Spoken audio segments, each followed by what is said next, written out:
So,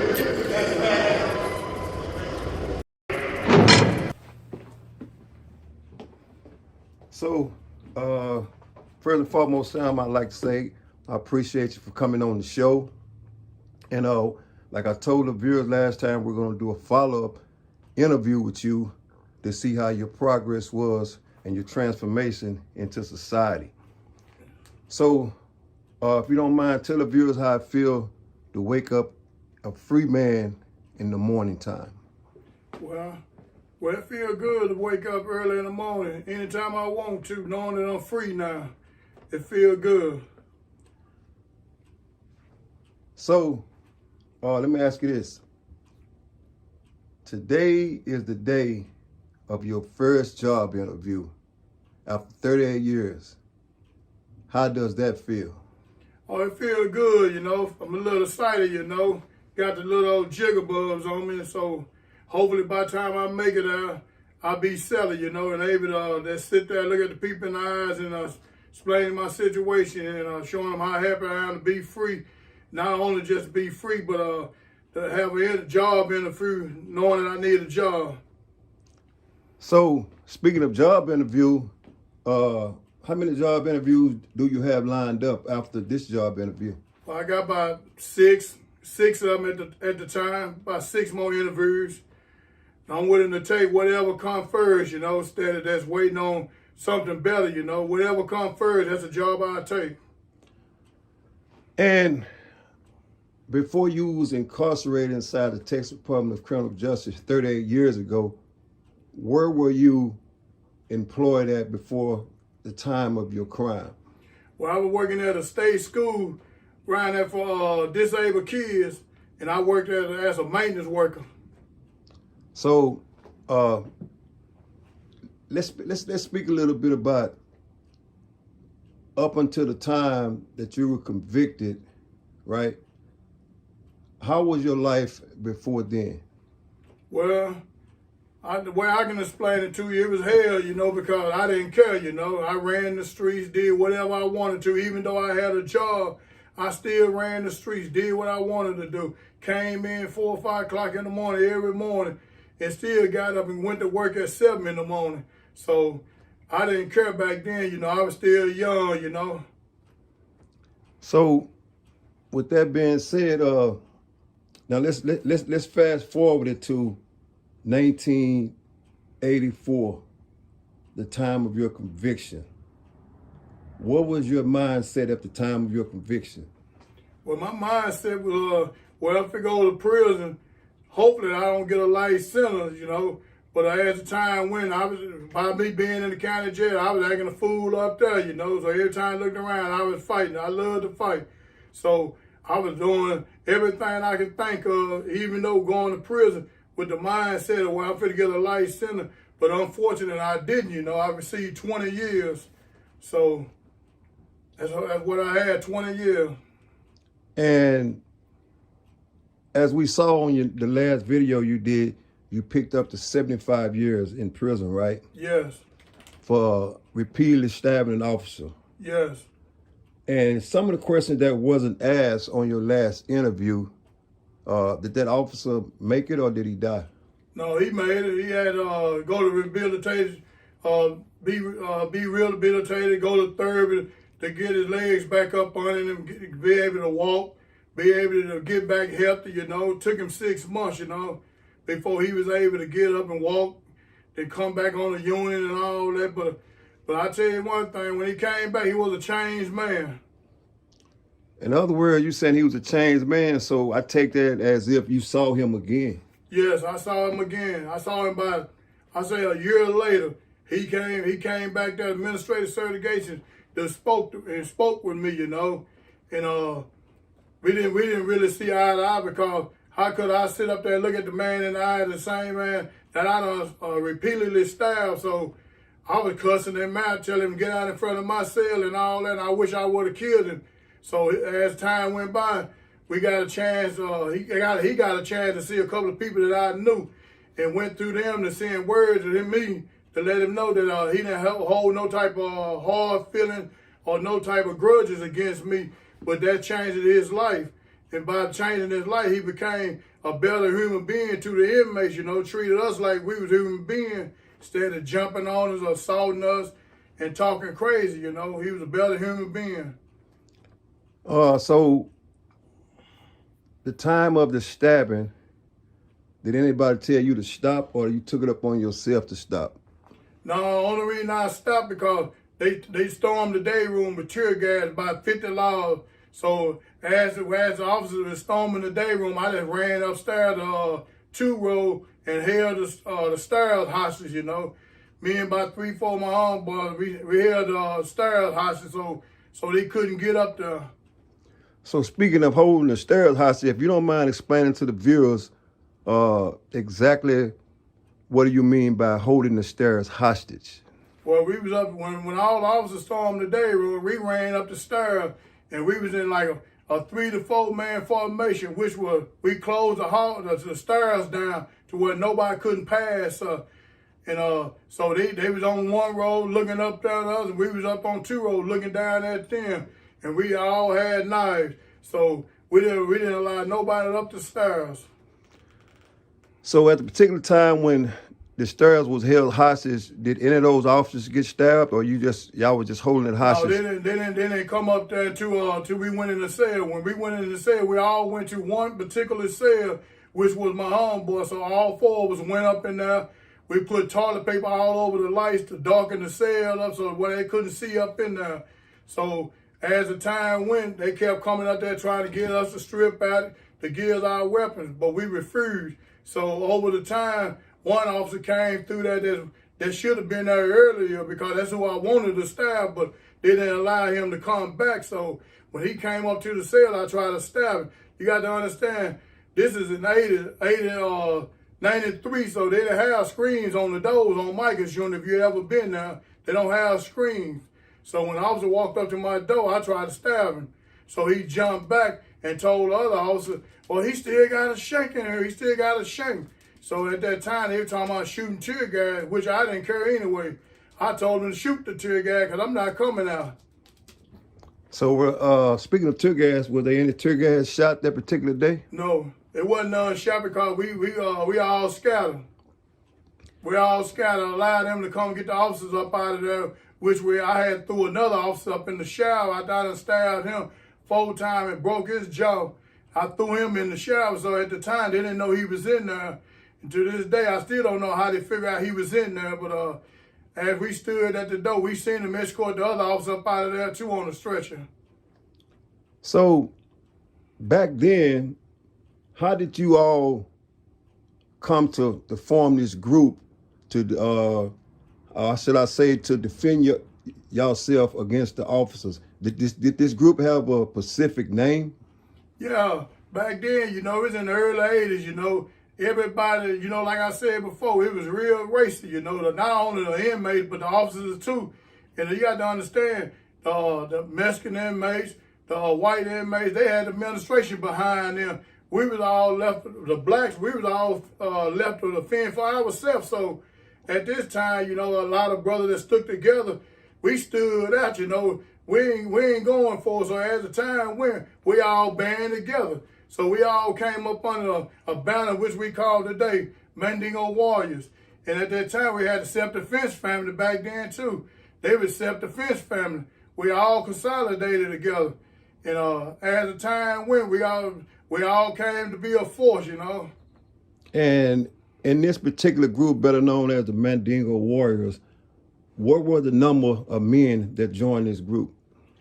Well, back then, you know, we had a small number, you know, because everybody was scared. Everybody didn't know what to do. But at that particular time, I was known to be in self-defense family, which started on the retrieve unit.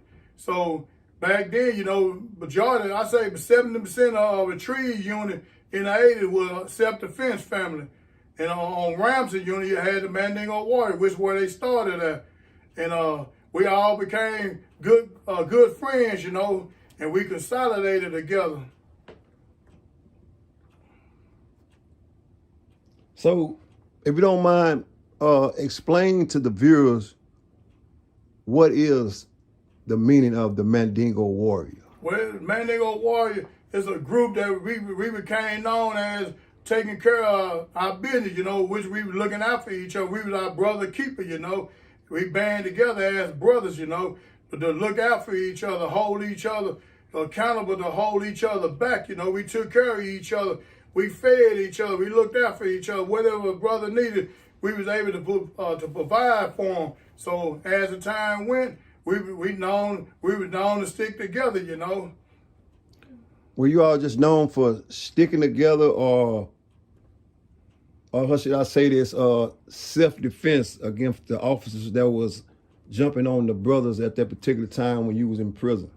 No, we banded together up under the banner because we needed protection, you know. At that time, you know, we didn't have the administration to look out for us. So every time one of us got stabbed, we had to drag each other to the hospital, drag each other to the infirmary, and to pack each other to keep each other for safe, you know, as we walk down the hallway, to take each other to the infirmary. After one of us was jumped on, after one of us was stabbed. So as the time went, we banded together, you know, which we went to war with the African Brotherhood back in '83. So as the time went, TDC became a bloodbath because the Mandingo Warrior African Brotherhood was at war. So our war lasted for 4 years. And a lot of people don't know. We only lost one brother, you know, that was MW. We only lost one brother that was self-defense family. So during this time and all those years going against the Aryan Brotherhood, how many stabbings occurred not only to you all, but to the rest of the gang members in prison? Well, we racked up quite a few injuries on our side too, you know, but we only had one death, you know, and so at that time, you know, we had a few deaths. We gave them many deaths, you know. We was able to get them to throw up the white flag, and that's how we became. We drew the line in 1985 on Davidson Unit. Our peace became a peace treaty over in 1985 on Davidson Unit, where the African Brotherhood threw up the white flag to the Mandingo Warriors. At that time, we declared the war was no more. So, during your time in the Texas Department of Criminal Justice, were you ever involved with any building tenders? Oh yeah. Back then, you know, when I came to TDC, you got to understand, the building tender was outlawed in 1982. When I came in '83, the building tender, they was on their way out the door. So instead of calling them building tender, they called them building boys, which were the people that took care of the wings, you know.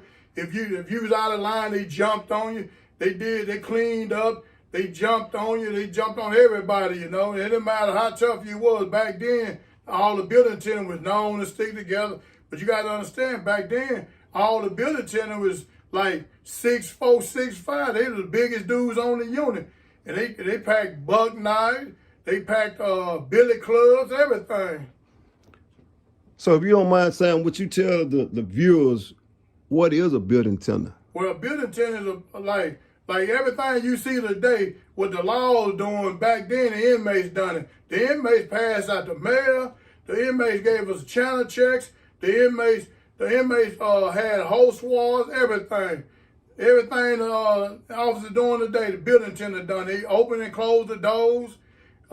They woke you up this morning to take you to work and everything.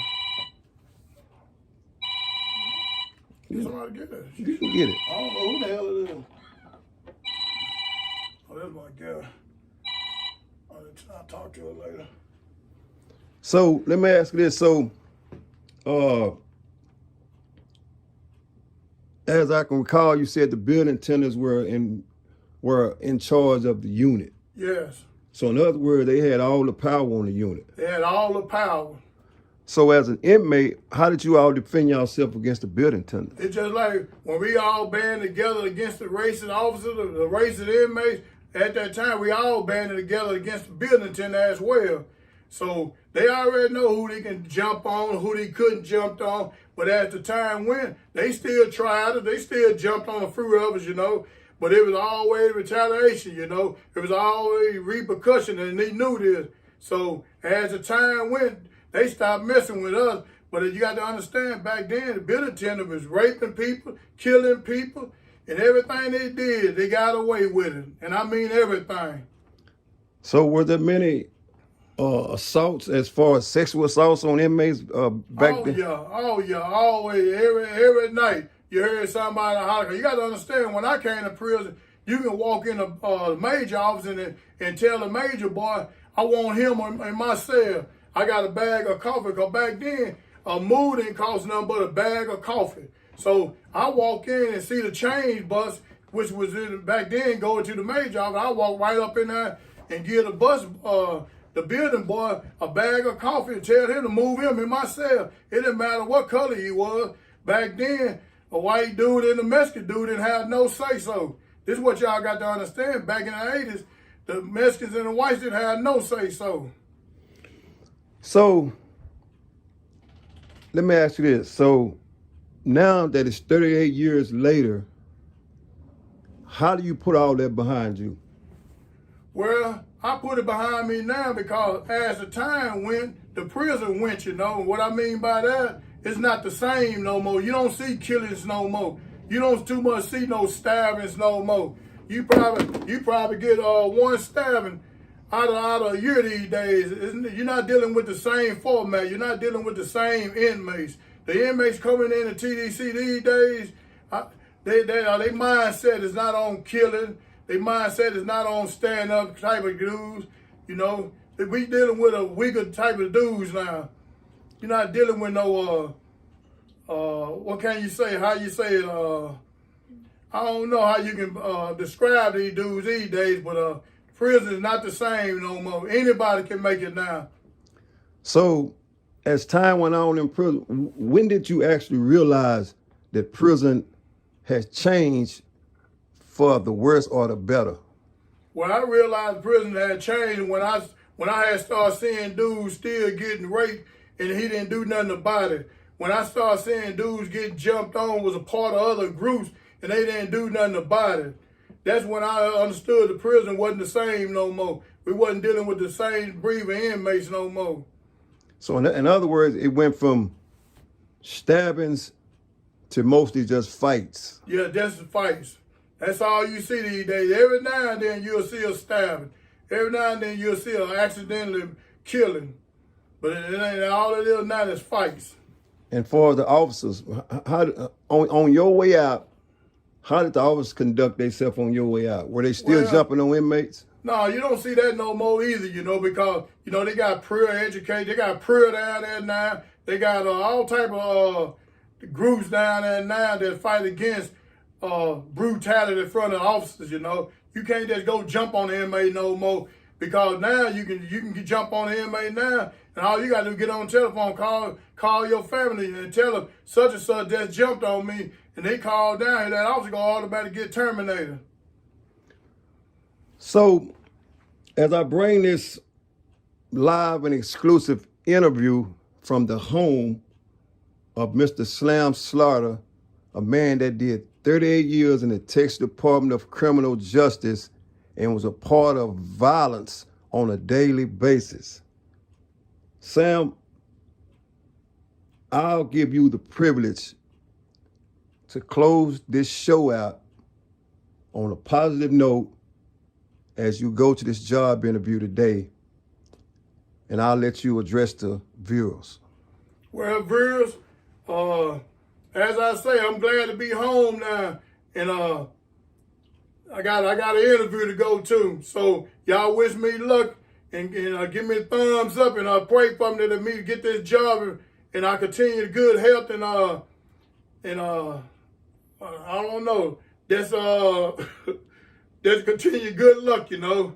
And I thank y'all for watching me, and I thank y'all for y'all support. Keep up the good work.